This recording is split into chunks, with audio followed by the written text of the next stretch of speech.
आठवणीच्या गोष्टींनी घास भरलाय. त्या साध्या जेवणात गाव भेटलाय. गावाच्या शेतात सोनं दडलया, काळ्या काळ्या मातीत पीक सजलया. गावाच्या शेतात सोनं दडलया, काळ्या काळ्या मातीत पीक सजलया.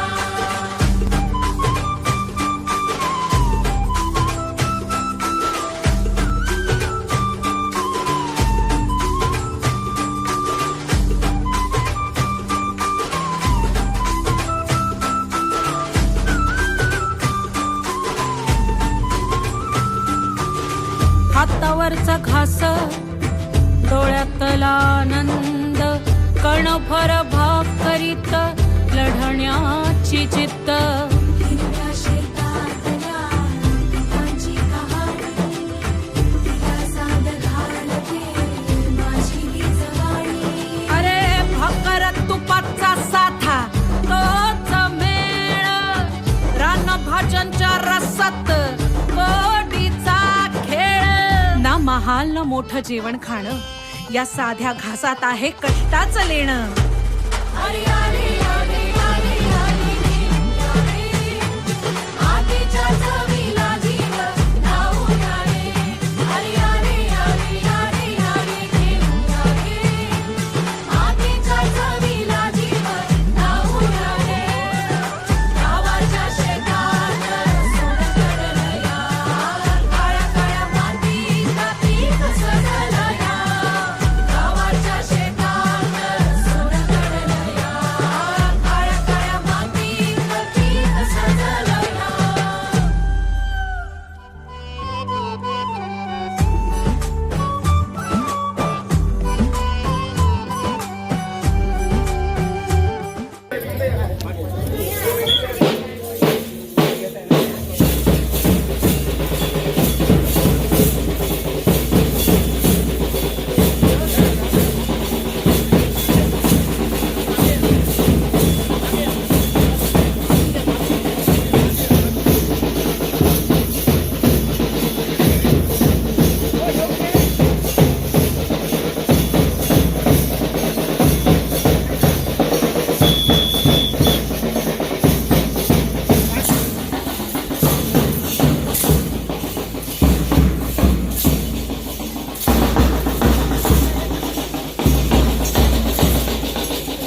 हो ग, ही खाऊन आम्हाला फायदा काय? मला बर्गर आणि पिझ्झा द्या.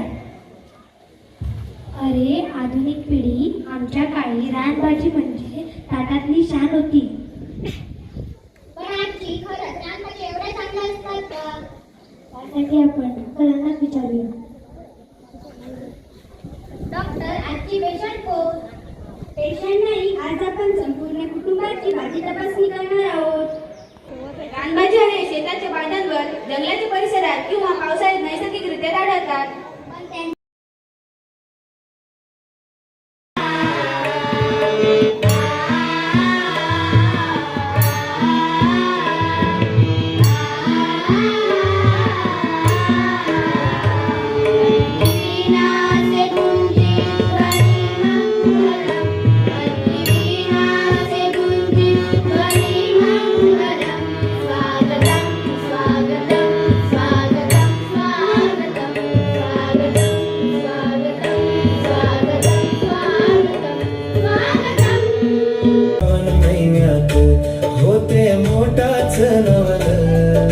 श्रावण महिन्यात होते मोठाच नवल.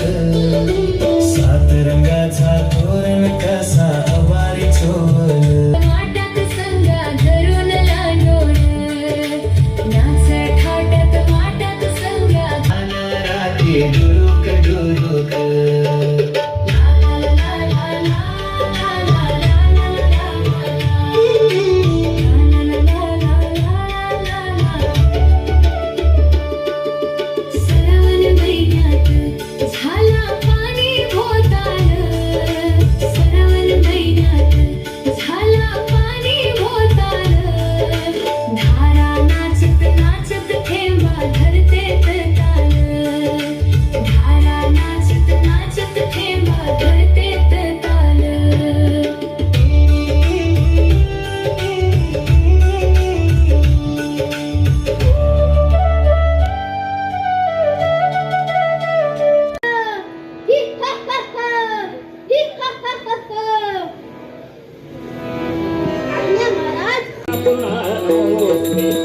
कुणाला